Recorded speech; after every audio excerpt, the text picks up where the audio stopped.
pourrais construire du bonheur.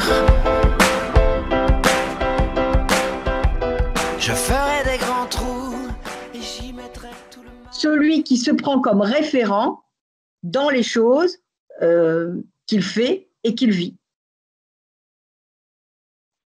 Donc, quelque part, on est dans une situation où le monde en soi est un monde qui existe dans un arrière-monde.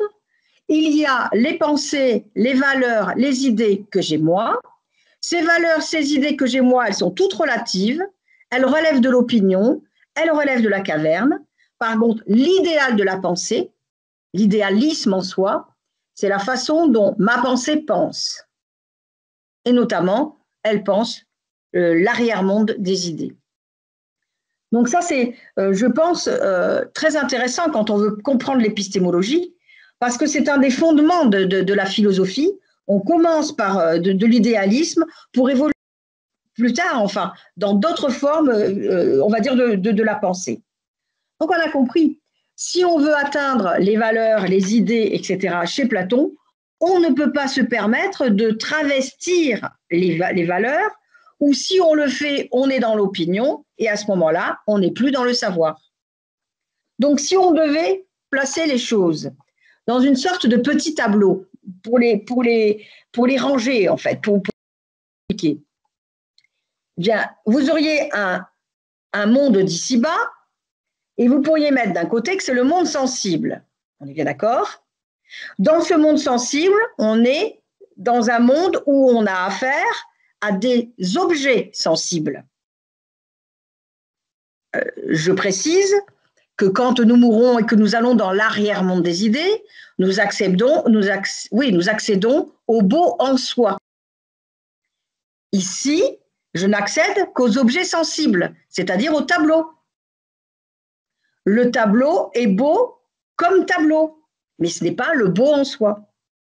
Donc, dans le monde d'ici-bas, j'ai des objets sensibles. De la même manière que, pour reprendre l'allégorie de la caverne, dans le monde de l'ici-bas, j'ai des ombres, les ombres des objets. Tout ça, c'est la pratique du monde sensible. Dès que je vais vers le monde intelligible, faites correspondre. Donc ça, vous le mettez en bas. Monde sensible, objet sensible, ombre. Quand on s'élève et qu'on va au monde intelligible, on a compris que l'objet sensible devient objet mathématique. Puisque les mathématiques, pour Platon, donnent la définition de tout ce qui est. Et ensuite, le stade ultime au-dessus des mathématiques, c'est l'idée, la idéos. Donc, l'ombre, c'est l'inverse de l'idée. L'objet sensible, c'est l'inverse de l'objet mathématique. Je reprends l'exemple. Si je vous dis une figure avec 4 angles droits, je vous donne une définition, on va dire mathématique. Dès lors que vous dessinez la figure, c'est le carré. Donc, le carré, c'est l'objet sensible. La définition d'une figure à 4 angles droits, c'est l'objet mathématique, c'est-à-dire intelligible. Alors, je reprends brièvement. Si vous deviez faire un petit tableau, là, vous feriez un tableau, vous feriez 4 cases, en fait, 4 grosses cases. Les 2 cases du bas, d'un côté, vous mettriez que c'est le monde sensible dans lequel on rencontre des ombres et des objets sensibles. Mais ça, dans le monde intelligible, ça donne des objets mathématiques ou des idées. Je reprends. L'ombre, c'est l'opinion, c'est quelque chose que je ne vois pas distinctement. L'idée, c'est quand je vois clairement. D'ailleurs, on dit que j'ai une idée claire et distincte de quelque chose. De la même manière qu'un objet sensible, eh bien, je ne sais pas. Je vais reprendre la figure géométrique parce que c'est sympa. Un ballon, c'est rond. Pas le cercle tel qu'on pourrait le définir comme objet mathématique. Donc Platon veut distinguer ça. Il dit que nous vivons dans le monde sensible. Tout ce que nous avons l'impression d'appréhender concrètement, vous voyez là, je prends ma bouteille d'eau, je la tiens, ça c'est une forme sensible. Ce n'est pas l'idée de la bouteille. Ça, c'est le monde intelligible, l'idée de la bouteille. Mais là, dans le monde de l'ici-bas, je ne suis que dans un monde où je ne rencontre que des formes sensibles et que des ombres. Par contre, si je m'élève dans l'idéalisme à la rationalité, eh bien, je suis dans les objets mathématiques et dans les idées. On va faire maintenant pour la deuxième colonne que j'ai laissée vide, où il y a plusieurs étages. Qu'est-ce que ça veut dire? Ça veut dire que l'ombre, du point de vue scientifique, c'est une simulation ou une illusion. Hein? L'ombre d'un objet, c'est l'illusion de l'objet. Vous vous rappelez quand il y a des sophistes qui, à l'extérieur de la caverne, font bouger des objets, on ne voit au fond de la caverne que le reflet des ombres. Le reflet des ombres est intéressant parce qu'il nous permet de comprendre qu'on est dans le simulacre. Hein? Les sophistes à l'extérieur font une simulation, une mise en scène du mouvement des objets qui se reflètent sur la paroi. Donc, on est dans une simulation-illusion. Si je reste au degré de l'opinion, si je reste donc dans le monde sensible, eh bien, je vais dire, avec vous tous, puisqu'on est prisonnier dans la caverne, je vais dire en regardant les ombres, c'est un ballon, c'est une fleur, c'est peut-être un oiseau, etc., etc. Et vous me direz, oui, oui, c'est vrai, c'est bien la forme d'un oiseau. Oui, oui, c'est bien la forme d'une fleur. Oui, oui, etc. Mais là, nous vivons dans un monde d'illusion, d'apparence, de simulation. Et comme nous validons ce que nous voyons, nous sommes dans la croyance. Vous voyez, ça, c'était la partie basse du tableau. Maintenant, nous nous élevons à la partie scientifique, c'est-à-dire nous entrons dans l'idéalisme. Qu'est-ce qui nous intéresse? Eh bien, c'est que si on sort de la croyance, il faut qu'on démontre. Donc, si on veut démontrer pour dire c'est vrai, il faut qu'on passe par une connaissance mathématique. Donc, vous voyez, on avait dans l'arrière-monde des objets mathématiques auxquels correspondent cette fois-ci des connaissances mathématiques. Au-dessus de ça, eh bien, quand on a une connaissance mathématique, on commence à avoir une définition. Si on a une définition, ça y est, on est sorti du monde sensible pour entrer dans la dialectique. La dialectique, c'est le moment particulier où on fait abstraction du sensible. Tout à l'heure, je vous ai dit, le carré, ça peut être ce que je dessine. Ça, c'est l'objet sensible. Quand je vais dans le monde intelligible, je vous dis une figure à quatre angles, et à 4 côtés égaux. Cette définition vous permet de comprendre la définition mathématique qui vous montre la figure. Mais même sans la voir, vous savez ce que c'est mathématiquement. Eh bien, pour avoir soustrait le sensible, pour n'avoir à l'esprit que l'idée pure de l'objet, vous avez fait une dialectique, un chemin dialectique, et ce chemin dialectique vous permet de sortir la théorie du carré. Un carré, c'est une figure à 4 côtés, s'il n'y en a que 3, ce n'est pas un carré, etc., etc. Ça vous élève à la théorie du carré, mais qui est une théorie scientifique. Donc, une fois que vous avez compris ça, eh bien maintenant, on va encore scinder tout ça. Donc, je reprends. Dans le monde sensible, on peut distinguer 2 axes. L'axe de l'être, l'axe de la connaissance. Dans l'axe de l'être, on a l'objet sensible. Je rencontre dans le monde, dans l'être des choses, la bouteille d'eau, elle est là. Je suis dans le monde sensible de l'être des choses. Je vois des ombres, c'est encore une sensibilité. Si je vais du côté de la connaissance, je me dis l'ombre, c'est une illusion. L'ombre, c'est un simulacre. Et je dis que l'objet sensible que je définis comme étant ceci ou cela dans le monde sensible, c'est une croyance. Parce que je suis toujours dans la caverne et je suis toujours dans le monde de l'opinion. Le monde sensible est le monde de l'opinion, où je rencontre des êtres, objets sensibles et des ombres, et où je me fais des connaissances qui n'en sont pas, vous l'avez compris, des fausses connaissances qui sont des croyances, ou j'adhère à des illusions, des apparences et des simulacres. Voilà, ça c'est l'ici-bas. Quand je m'élève à l'idéalisme, je rentre dans le cadre pur de la pensée. Quand je suis dans le cadre pur de la pensée, je n'ai plus l'objet sensible. J'ai plus le carré que j'ai dessiné au tableau. J'ai la figure du carré comme réalité mathématique, une définition. J'en ai l'idée, parce qu'on n'a plus besoin de me dire « Ah tiens, tu vois ce que c'est qu'un carré ?» Je n'ai pas besoin de faire comme le ménon, le dessiner pour savoir ce que c'est. De suite, je la vois, la figure, donc j'en ai l'idée. Donc, ça veut dire qu'il y a des êtres, comment dire, intelligibles. Dans le monde sensible, j'avais des ombres et des objets sensibles que je rencontrais. C'est de l'ordre de l'être. Ces êtres, d'un point de vue intelligible, ce sont des objets mathématiques et des idées. Les objets mathématiques, eh bien, ce sont les réalités auxquelles renvoient les choses, le carré pur, le cercle, l'ellipse, enfin, plein de choses, quoi, le triangle, le losange, enfin, toutes ces choses-là. Et ensuite, c'est l'idée. C'est-à-dire que si je n'avais pas la figure devant moi et qu'on me dise, bah, tu vois bien, c'est une figure à trois côtés, paf, j'ai l'idée, c'est un triangle. Donc, ça, c'est la réalité intelligible de l'être des choses.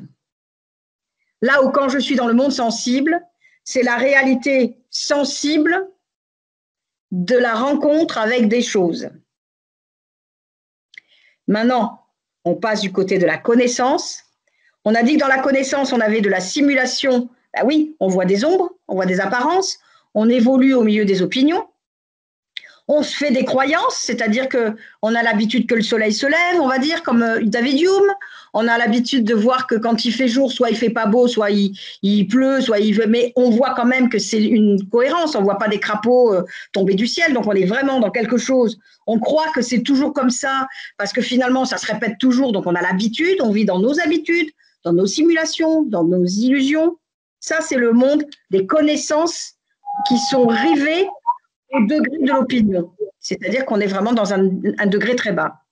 Et quand on veut s'élever, eh bien, on monte dans le monde des sciences. Et là, la connaissance dans les sciences passe par les connaissances mathématiques, c'est-à-dire que là, il faut les définitions. Si on n'a pas les définitions, on n'accède à rien.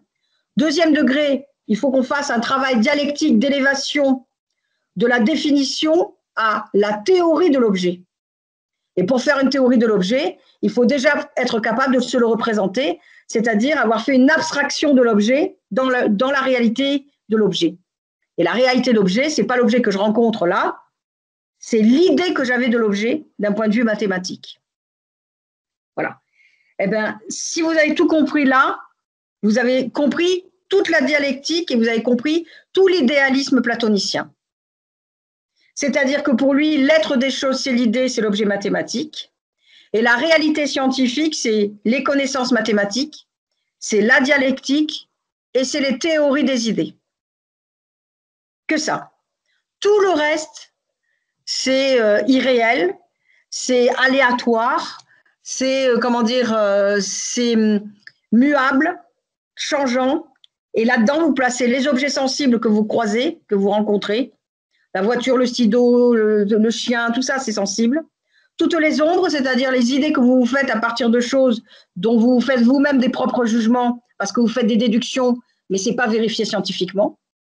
Et ensuite, vous vivez au milieu donc des illusions, des opinions plus ou moins vraies, plus ou moins fausses, plus ou moins crédibles.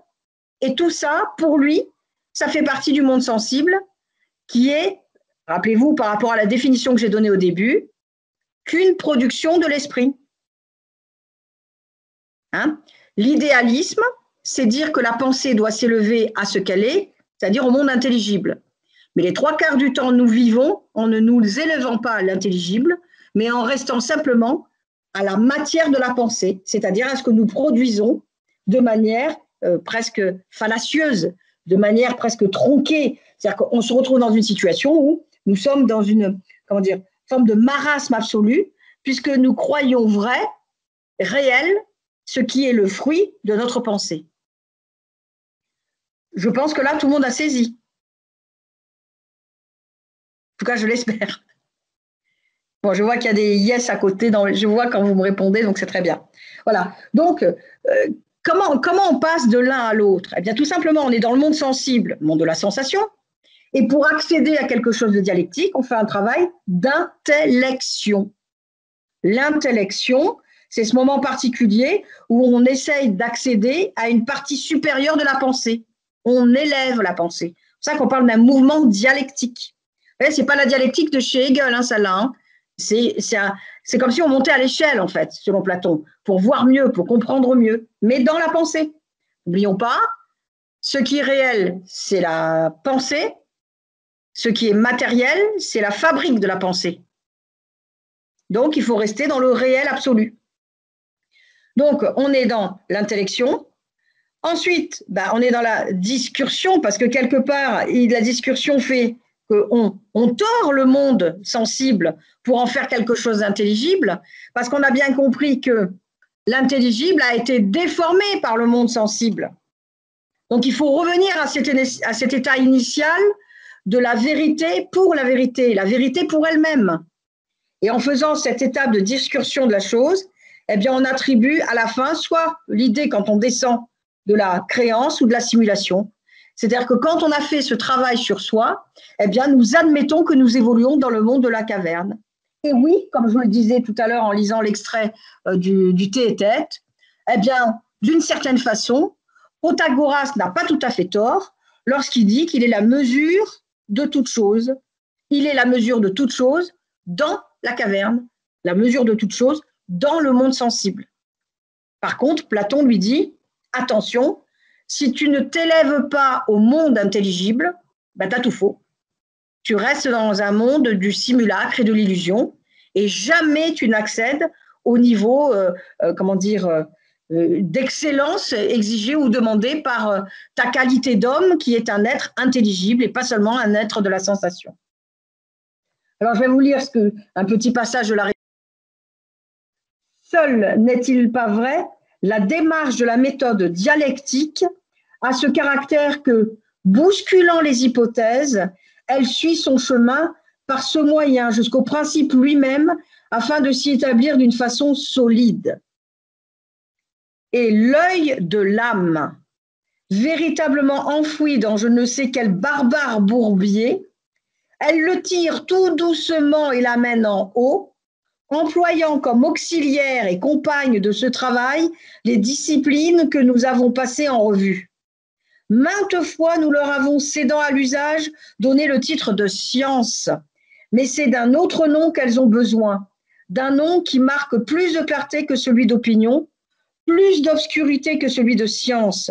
Dans ce qui précède, nous avons défini, je crois, du nom de discursion, ce mode de pensée. Vous voyez, il faut tordre. Hein. En fait, on est dans un monde réel, on a toutes les idées, les valeurs, elles sont fixes, figées, mathématiques, théorisées. Quand on tombe dans le monde, c'est comme si on avait tordu tout ça pour le rendre élastique au monde sensible. Dans ce monde sensible, nous ne voyons que des objets que nous croisons. Nous nous arrêtons aux objets sans analyser ou voir ce qu'ils sont. Donc, on reste au monde de l'opinion, au monde des croyances, et donc on reste dans les illusions. Hormis que la seule façon pour accéder au vrai, c'est-à-dire pour être dans l'idéalité platonicienne au sens pur du terme, il faut s'élever à la science par un mouvement de dialectique, en passant par les vérités mathématiques des objets, en atteignant le summum de la théorie intelligible des objets, et pour ça, on s'adresse à l'œil de l'âme. Vous voyez, c'est là où on comprend. Il y a l'être de l'œil qui m'amène à la sensation première qui me trompe, et il y a l'œil de l'âme qui est un œil intelligible, plus haut, plus avisé, qui lui ne voit que la forme des objets, c'est-à-dire qui ne voit qu'une théorie des objets dans la définition mathématique pure et absolue. Et ça, c'est immuable, c'est éternel, c'est inchangeable. C'est pour ça que l'âme, quand elle contemple les valeurs et les idées, eh bien à ce moment-là, elle est dans le vrai, elle est dans l'absolu, elle est dans ce qui lui correspond le mieux, en quelque sorte. Ça y est, elle a fait son travail de retour à l'intelligible, alors que son monde l'accapare, dans un monde qui est purement sensible, ou en tout cas qui s'est décomposé entre intelligible ou découpé entre intelligible et, on va dire, monde sensible. Voilà. À l'idéalisme platonicien, on oppose un deuxième mouvement de pensée qu'on appelle l'aristotélisme. L'aristotélisme, c'est quelque chose qui va complètement différer, puisque là, on ne va plus être dans une élévation, on ne part plus sur un arrière-monde. On va rester, sur un même plan de pensée. Donc, vous voyez qu'on va détruire, ou en tout cas, anéantir l'idée absolue d'arrière-monde avec la possibilité d'une élévation par l'arrière-monde. Donc ça, c'est intéressant de le mentionner. L'aristotélisme, eh bien, c'est la pensée qui est née à partir d'Aristote, vous l'avez bien compris, et c'est une pensée dans laquelle on va retrouver la même dichotomie, science et opinion. Mais ça va se dire de façon différente. Je vous lis un petit texte pour que vous soyez déjà dans le bain. Je cite la référence, c'est donc un texte d'Aristote. C'est le second analytique, paragraphe 1, 33. Alors, je vous lis. La science et son objet diffèrent de l'opinion et de son objet. En ce que la science est universelle et procède par des propositions qui sont nécessaires, et que le nécessaire ne peut être autrement que ce qu'il est. L'opinion s'applique à ce qui est en vrai ou faux, peut être autrement qu'il n'est. En outre, jamais on ne pense avoir une simple opinion quand on pense que la chose ne peut être autrement. Tout au contraire, on pense alors qu'on a la science.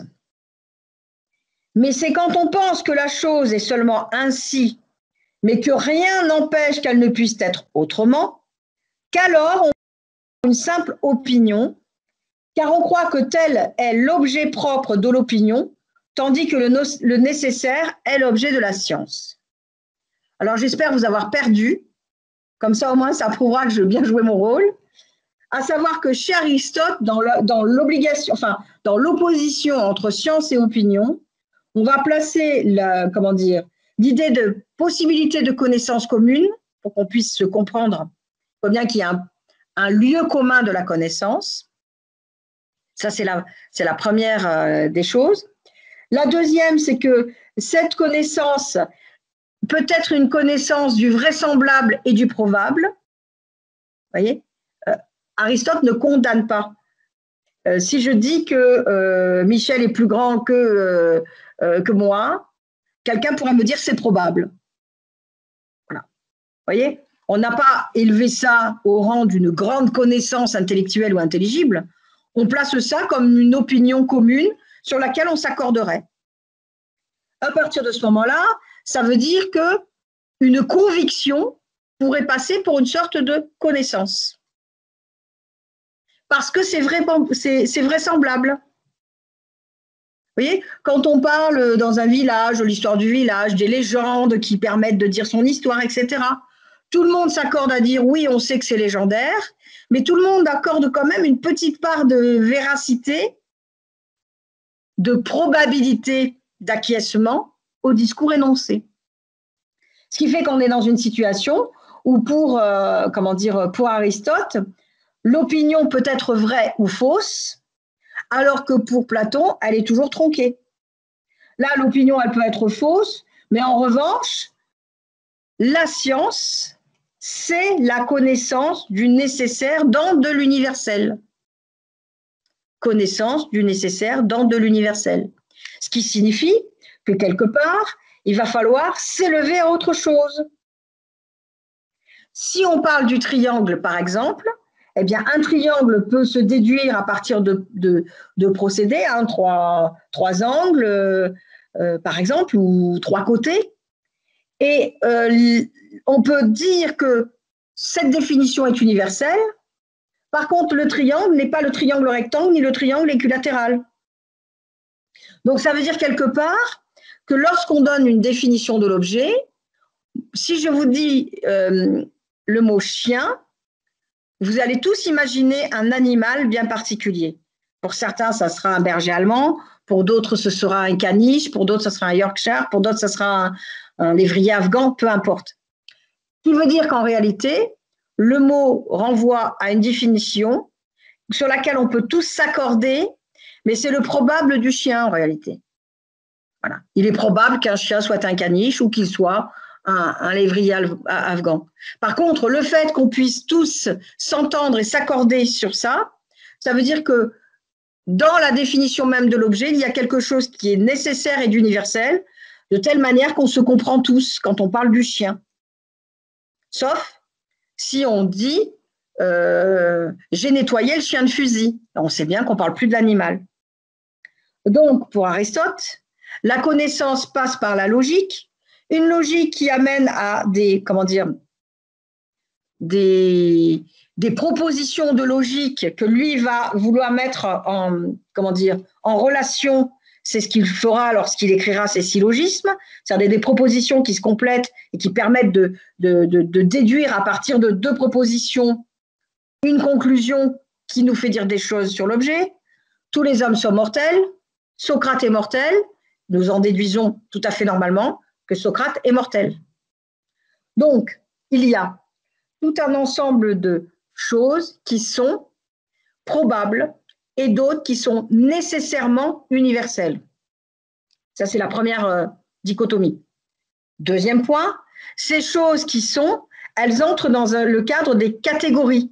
Pourquoi ? Parce que quand je parle du chien, lorsque je parle du chat, lorsque je parle du triangle, chacun voit derrière le mot évoqué une définition à lui.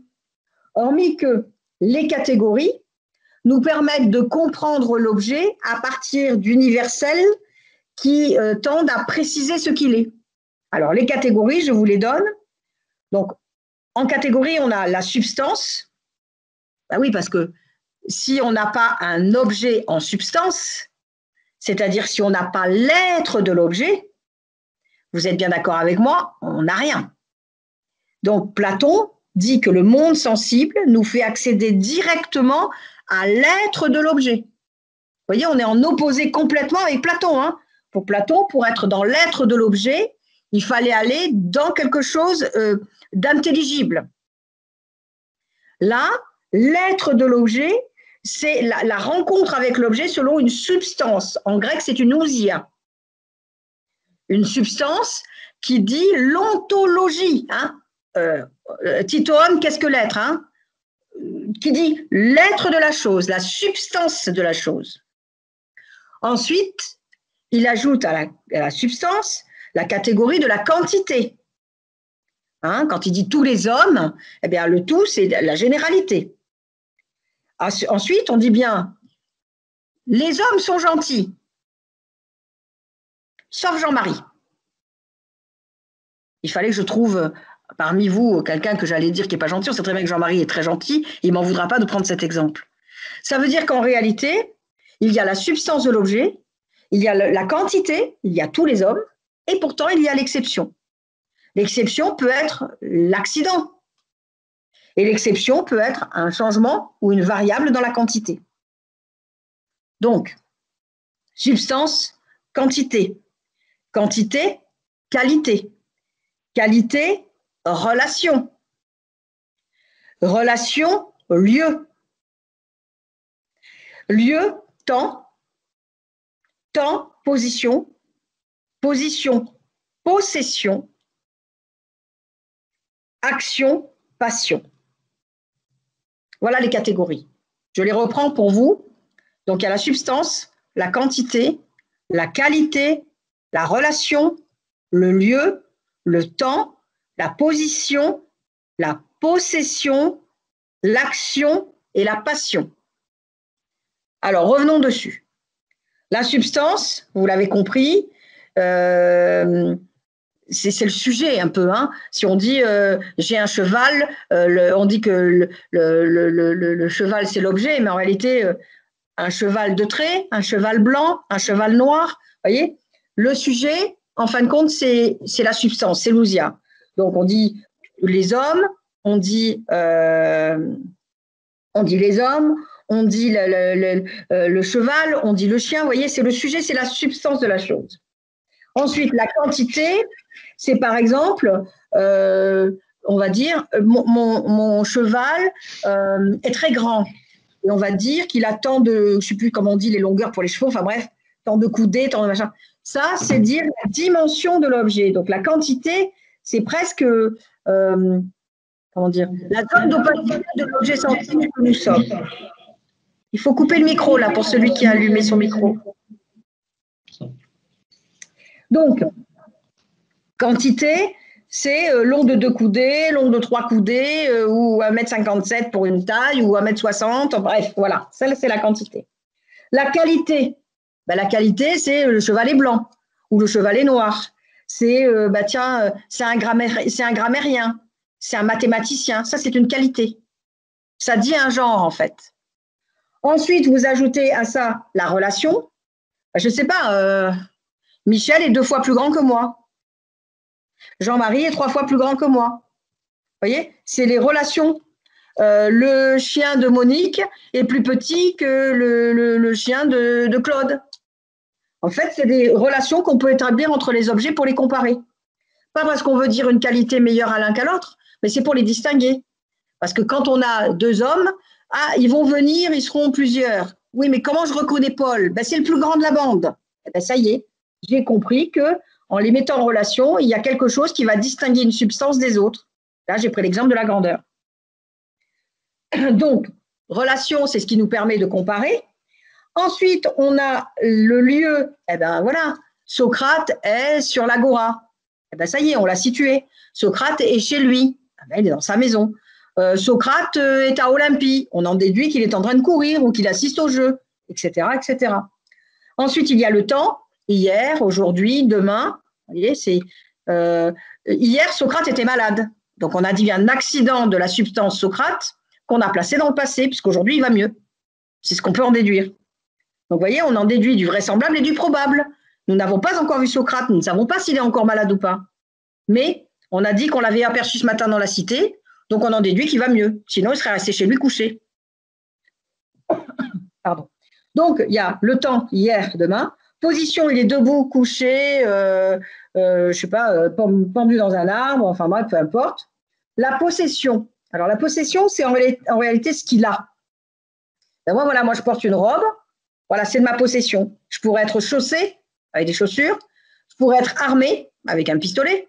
Voilà, c'est ce que j'ai. J'ai mes lunettes sur la tête, voilà. Ça veut dire que tout ce qui est dans l'ordre de la possession, c'est ce qui me détermine sur l'instant. Ensuite, l'action, là, je suis en train de vous parler. Donc, moi, je parle, je gesticule, je pense en même temps. Tout ça, c'est l'action. Et vous êtes en état d'écoute, je l'espère, d'attention, je l'espère aussi, et donc en train de prendre vos notes sagement. Donc, chacun a, à un moment très précis, une action qui lui est propre. Mais après, il y a ce qu'on appelle la passion. Alors là, faites bien attention. La passion, on le dit au passé. Elle a parlé, elle a réfléchi, elle est couchée, elle est… Le fait de mettre, comment dire, un auxiliaire, ça nous place directement dans le fait d'être agi par quelque chose. Par exemple, si je dis d'un arbre, il est coupé, ça veut dire qu'il ne vit plus. Je l'ai, je l'ai abattu, et si je l'ai abattu, il a subi quelque chose. Si Socrate est couché, c'est qu'il est soit fatigué, donc il est terrassé par sa fatigue, ou parce qu'il est souffrant.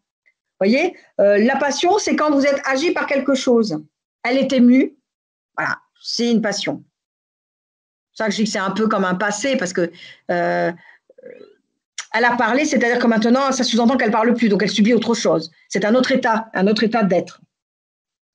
Voilà, donc, quand on a fait l'inventaire de tout cela, donc les catégories, on le répète, substance, quantité, qualité, relation, lieu, temps, position, possession, action, passion. Vous voyez, on en a 10 de catégories.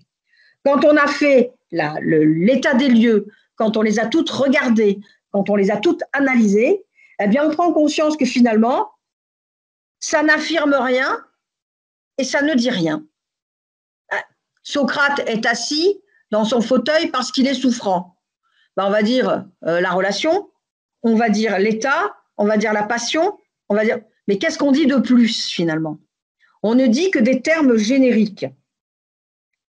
Sauf que malgré tout, c'est parce qu'on met en relation les catégories les unes avec les autres qu'on arrive quand même à déduire quelque chose qu'on peut mettre dans l'ordre soit de l'affirmation, soit de la négation.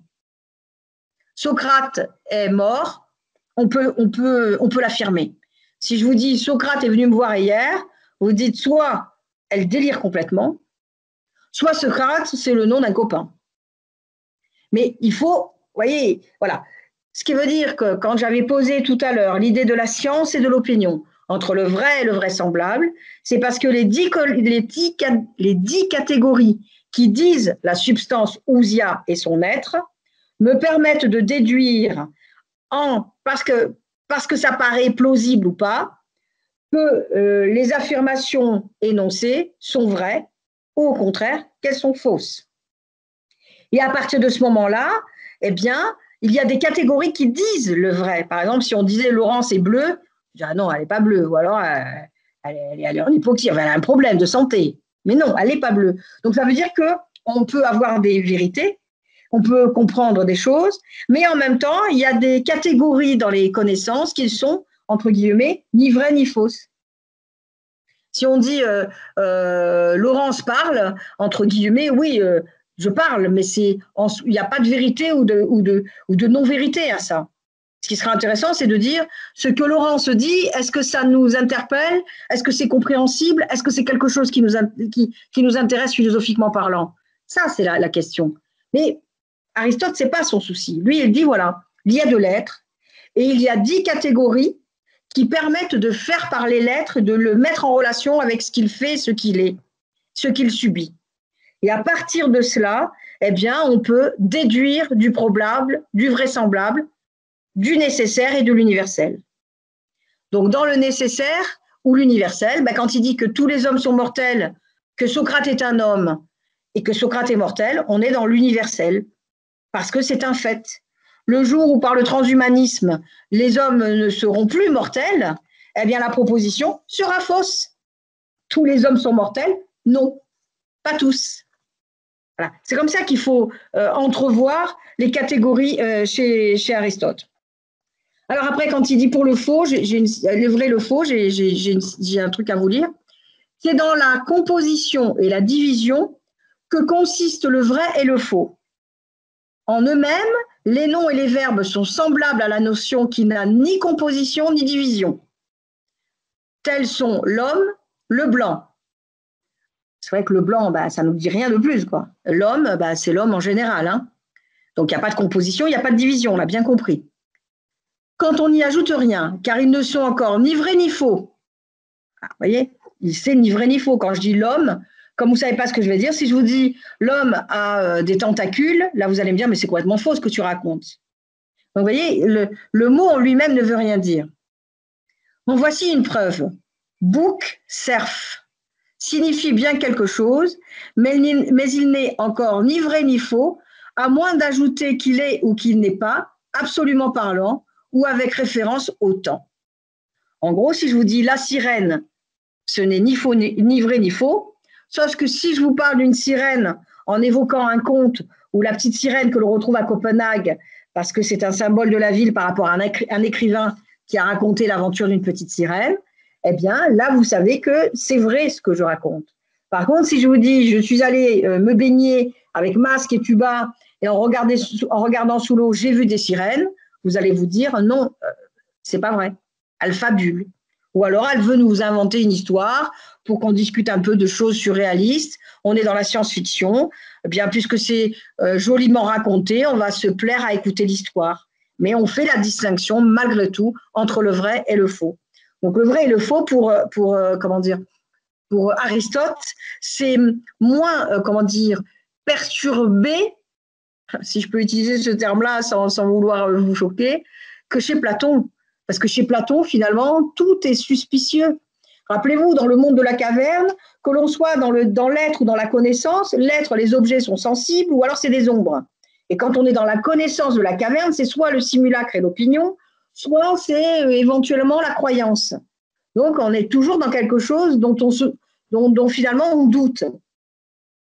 Alors que chez Aristote, tout ce qui nous est donné, à partir du moment où on le met en relation, c'est-à-dire qu'on forme la proposition logique, est déductible par rapport à quelque chose qui, en deçà de l'objet, eh bien, renvoie à, comment dire, à de la vérité, parce que la logique se prouve d'elle-même. Si je dis Socrate est mort, bah oui, parce qu'il est né en telle année, il est mort en telle année, c'était un philosophe de l'Antiquité, bah vous comprenez bien que je parle bien du philosophe. Je n'ai pas besoin de vous expliquer que Socrate est mort et que Socrate, c'était mon poisson rouge qui est mort il y a un mois. Et il n'y a pas de relation pour vous. Parce que vous ne comprenez pas. Socrate est mort la semaine dernière ou il y a un mois. Vous allez dire non, ce n'est pas possible. Sauf si je ramène à la proposition quelque chose qui définit l'objet. Socrate n'est pas un homme, Socrate est un poisson. Et à partir de ce moment-là, vous comprenez. Donc, dans la philosophie aristotélicienne, eh bien, les choses sont toutes mises en relation par la quantité, par la qualité d'une chose, parce que quelque part, on n'est pas obligé d'opposer la qualité à la quantité, mais souvent, c'est ce que l'on a tendance à faire, parce que finalement, c'est ce qui nous permet de mettre en relation les objets ou les espèces, ou les choses qui nous entourent, et en quelque sorte de les classifier entre le vivant et le non-vivant, donc l'animé et le non-animé, ceux qui possèdent une âme et ceux qui n'en possèdent pas. Et ça y est, vous êtes dans les catégories d'Aristote. Ça y est, vous êtes entré dans le syllogisme et la démonstration. Ça y est, vous êtes dans une épistémologie aristotélicienne, qui n'est pas la même épistémologie que l'épistémologie idéaliste, rationaliste, on va dire, de notre ami, Platon, qui avait une toute autre vision des choses. Et vous voyez, quand on parle de Platon, on dit toujours, voilà, il y a le monde de l'ici-bas et l'arrière-monde. On ne va pas plus loin parfois. Et quand on dit d'Aristote que le monde est, et que c'est Dieu, le premier moteur, qui a mis le mouvement dans la matière. Donc ça veut dire qu'il était derrière. Tout était immanent, tout était sur le même plan. Ben ça y est, vous l'avez, votre position. Vous avez ici un dédoublement du monde entre l'ici-bas et le haut, alors que là, vous avez un avant et quelque chose qui se déploie devant. Donc, résultat des courses, vous avez une horizontalité pure, qu'on appellera l'immanence, et chez Platon, vous avez une élévation par l'idéalisme, et à ce moment-là, on atteint tout simplement sa théorie des idées. Voilà comment vous pouvez déjà les opposer. Mais là, on ne l'a pas fait par les textes, qui sont les textes littéraires que vous connaissez déjà, on l'a fait par des mouvements épistémologiques, c'est-à-dire qu'on essaie de comprendre le discours scientifique et rationnel qui anime chacune des deux pensées, qui, rappelez-vous, Platon et Aristote, les deux piliers de l'Antiquité, qui vont marquer toute l'histoire de la philosophie, mais d'un point de vue épistémologique, du point de vue des sciences, pas du point de vue simplement littéraire de ce qu'on peut dire d'eux. Donc, si on entre maintenant dans le syllogisme, et si on veut comprendre le syllogisme et la démonstration, il y a deux types de syllogisme. Alors ça, il faut noter. Vous avez le syllogisme déductif et vous avez le syllogisme inductif. Et tout ça, ça induit, en tout cas, ça produit ou ça établit, utilisez ce mot, établir, des nécessités de conclusion. Et ces nécessités de conclusion, eh bien, c'est ce qu'on va appeler la logique. Donc, tous les hommes sont mortels. Proposition qui énonce un fait. Socrate est un homme. On apporte le cas particulier, la singularité de Socrate, au milieu de tous les hommes. Mais comme on a compris que Socrate, ce n'est pas une armoire, mais c'est bien un homme, eh bien, on en déduit de manière logique qu'effectivement, Socrate est un homme, donc il est mortel. Nous sommes dans quelque chose qui se déduit. Si on dit Socrate est couché, s'il est 10 heures du matin, la première réponse qu'on va dire, c'est alors qu'est-ce qui lui arrive, il est malade? Vous voyez, on a aussi là la nécessité de la logique qui nous fait penser qu'à 10 heures du matin, ce n'est pas logique que Socrate soit encore couché. Donc nous sommes vraiment dans l'idée qu'avec Aristote, les propositions se déduisent et s'enchaînent les unes à la suite des autres et produisent un schéma logique de compréhension. ces schémas de logique de compréhension, c'est ce qu'Aristote appelle l'organon, l'outil. Ici, il faut comprendre l'outil comme un instrument, et nous sommes dans un instrument de logique. Et l'instrument de logique chez Aristote, ça s'appelle un syllogisme. Voilà, vous avez la définition pure. Le syllogisme, c'est un instrument de logique. Alors, je vous lis un extrait de texte. Il faut d'abord établir quel est le sujet de notre enquête et de quelle discipline elle relève. Son sujet, c'est la démonstration et c'est la science démonstrative dont elle dépend. Ensuite, nous devons définir ce qu'on entend par prémisse et par terme, par syllogisme. Les prémices, c'est les propositions initiales et la conclusion, c'est le terme. On reprend. Tous les hommes sont mortels, prémisse numéro 1. Socrate est un homme, prémisse numéro 2. Conclusion, ou le terme, comme vous voulez. Socrate est mortel. Voilà. Et ça, l'ensemble des 3 propositions s'appelle un syllogisme. Et donc, excusez-moi, après cela, il faudra définir en quoi consiste, pour un terme, d'être ou non contenu dans la totalité d'un autre terme. Oui, à partir du moment où on dit Socrate, on a compris que c'est un homme et qu'il est mortel. On n'a plus besoin de préciser. On l'a déduit parce que le mot lui-même induit ses prédicats. Il l'induit par lui-même. Et ce que nous entendons par être affirmé universellement et être nié universellement. Oui, une fois qu'on a validé un discours, donc de propositions qu'on met en relation qui amène une conclusion, quand on l'a validé, pour lui, on a fait une démonstration universelle qui est valable pour tous. C'est-à-dire que je sois littéraire ou pas, que je m'appelle Laurence Vanin ou que vous vous appeliez Claude, Brigitte, Albert, peu importe, quand je vous dis tous les hommes sont mortels, Socrate est un homme, ben vous comprenez que Socrate est mortel. Il n'y a pas besoin de passer par tout un ensemble d'explications. Ce qui veut dire que ce qu'on appelle la prémisse, c'est le discours qui affirme ou qui nie quelque chose. C'est-à-dire que c'est une proposition qui énonce déjà une vérité. Une vérité qu'il faudra soit affirmer, soit c'est une contre-vérité, il faudra donc la nier. Si par exemple je dis tous les hommes vivent de 100 ans, on est bien d'accord que ce n'est pas vrai. Donc on va dire, si tous les hommes peuvent vivre de 100 ans, Socrate est un homme, donc on va dire Socrate vivra ou a vécu 200 ans. Et on va dire non, c'est faux. Ce qui veut dire qu'on a, avec la logique, la possibilité de faire tomber une prémisse qu'on considérerait comme infondée ou farfelue. Donc, le fait de dire qu'un homme est mortel, c'est une chose. Dire qu'un homme peut vivre 100 ans, 100 ans, 200 ans, 300 ans, 400 ans, c'en est une autre. Tout ça parce que nous avons des idées qui sont des idées universelles et il y a d'autres idées qui ne sont pas universelles, qui sont particulières. Par exemple, nous pourrons dire, eh bien, dis donc, tu te rends compte, Gaston, il est décédé la semaine dernière, il avait quand même 104 ans. Et là, on va dire, ah ben oui, 104 ans, c'est plus long que le temps traditionnel de vie de chacun des humains. Il est au-dessus de la moyenne, on va dire, du taux de mortalité. Par conséquent, eh bien oui, il est une exception dans tous les prémices qui tendent à dire que les hommes meurent en gros vers 77-80 ans, alors que les femmes vivent jusqu'à 80 et quelques années. Donc on a compris, il y a un sujet, un prédicat, et au milieu, vous avez un copule, c'est-à-dire un auxiliaire. Socrate est mortel. Socrate est un chien. Ah, ça y est, on comprend mieux. Vous voyez, on a un sujet, une liaison avec l'être ou la voix, de toute façon, c'est les deux auxiliaires, et après, on dit quelque chose. Et parfois, on n'a pas besoin de dire Socrate est mortel, il suffit de dire Socrate pour qu'on comprenne que c'est un homme, un philosophe, et qu'il est mortel. Donc, ça veut dire que le mot qu'on appellera un sujet, qu'on appellera un terme, est aussi quelque chose qui contient ses prédicats. C'est ce que reprendra plus tard Leibniz, rappelez-vous la formule, praedicatum innes subjecto, les prédicats sont dans le sujet. En gros, pour lui, il propose encore une autre façon de penser la philosophie qu'on appelle le monisme, la monade, c'est contenu dedans. Pour lui, dans le sujet, tout est contenu.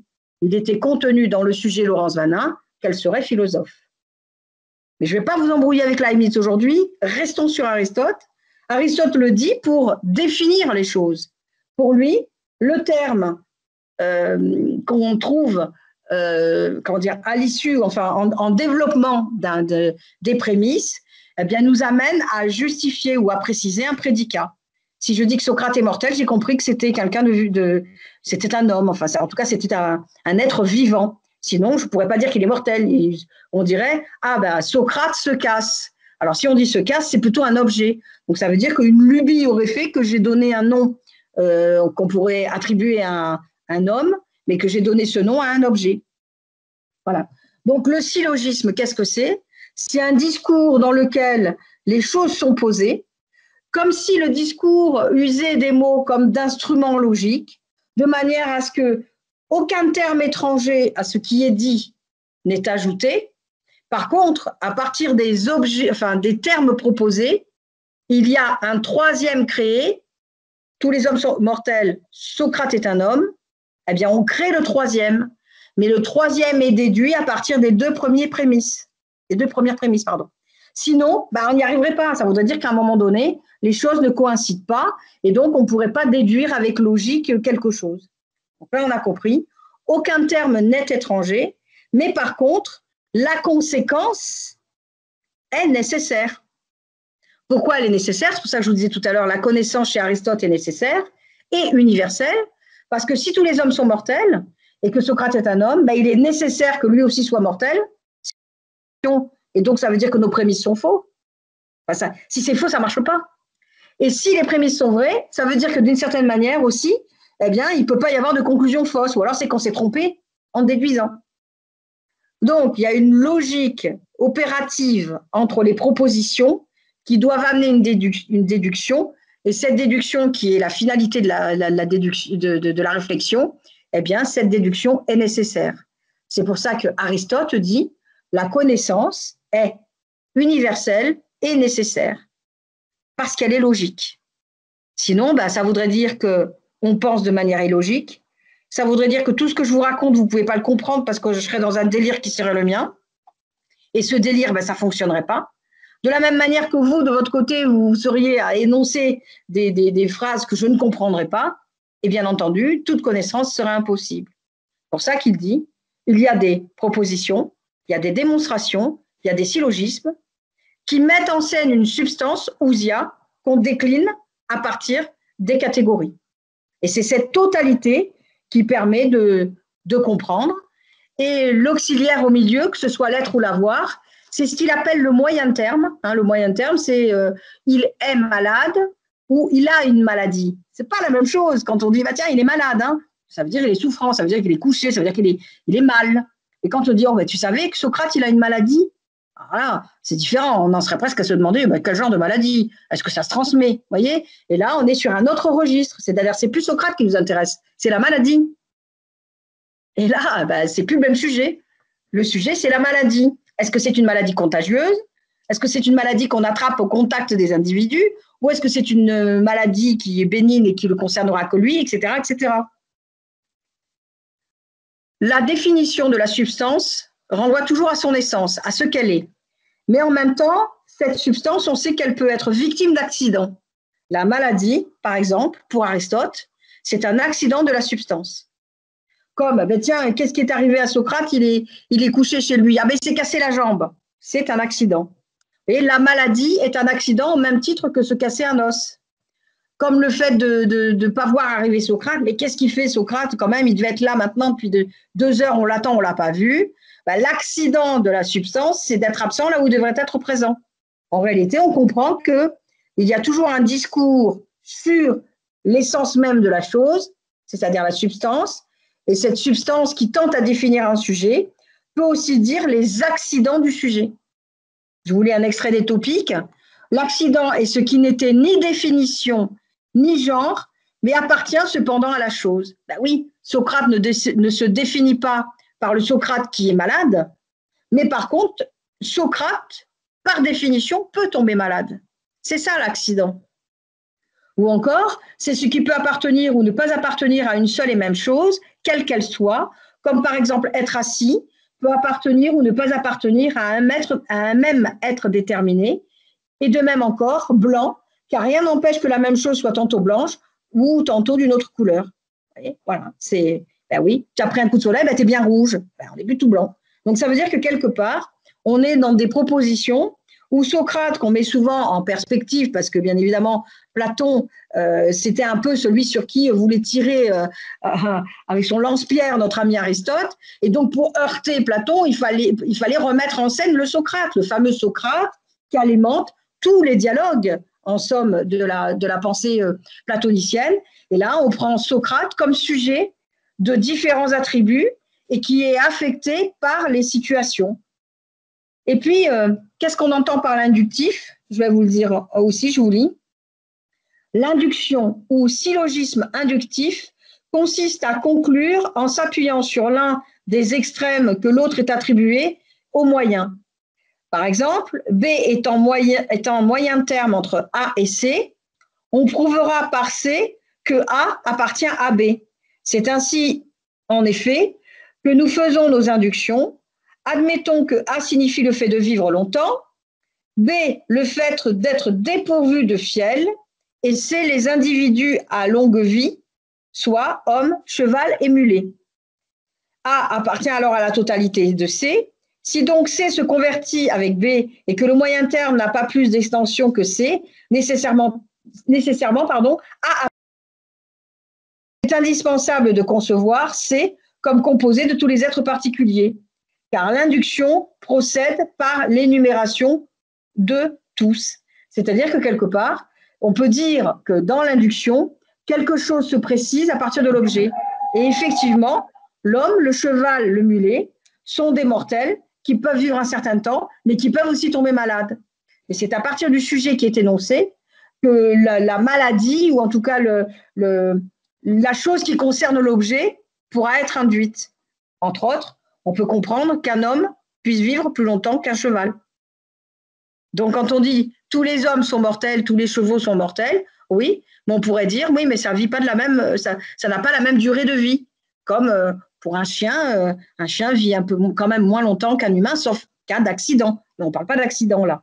Donc, vous voyez, l'induction, c'est ce qui s'induit à partir de ce qu'est la chose elle-même. Quand on parle d'un mulet, c'est pas un cheval.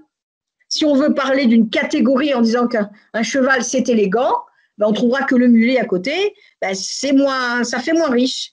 Ben tout simplement parce qu'on met avec la chose une catégorie. De la même manière que si je vous dis un homme, un cheval et une orchidée, bien vous allez mettre dans votre tête un homme, un animal et une plante. Et donc, vous allez mettre comme ça vous allez énoncer dans votre esprit des propositions, donc des prémices qui seront logiques par rapport à l'objet. Et donc, si je vous demande de placer dans l'ordre des catégories, si vous deviez sauver du naufrage un homme, un cheval ou une orchidée, dans votre tête, vous diriez, il faut que j'accorde le plus en tant qu'humain et par le biais de mon empathie vis-à-vis de mon espèce, de crédit à la possibilité de vivre d'un homme que d'une orchidée. Parce que c'est une question morale pour vous. Vous voyez là, les choses, c'est-à-dire que l'induction permet de faire déduire à partir du mot qui désigne une substance ce qu'elle est. Quand on dit Socrate, on sait qu'il est mortel. Si on dit un verre, on sait qu'il est cassable. Et à partir de ça, on construit des propositions qu'on met en relation. Et à partir du moment où elles sont en relation, on n'est plus dans l'induction, on est dans la démonstration. Et compris. Proposition 1, proposition 2, on en déduit la troisième. Un seul mot induit les prédicats du mot qu'on a énoncé. Voilà pour bien comprendre en fin de compte comment et sur quoi se base, on va dire, la logique aristotélicienne.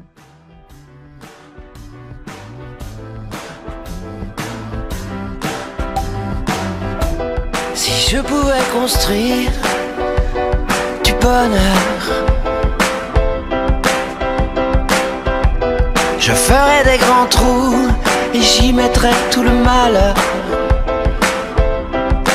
Avec de gros l'impression d'ouvrir, même pour tout l'heure du monde. Si je pouvais détruire le mal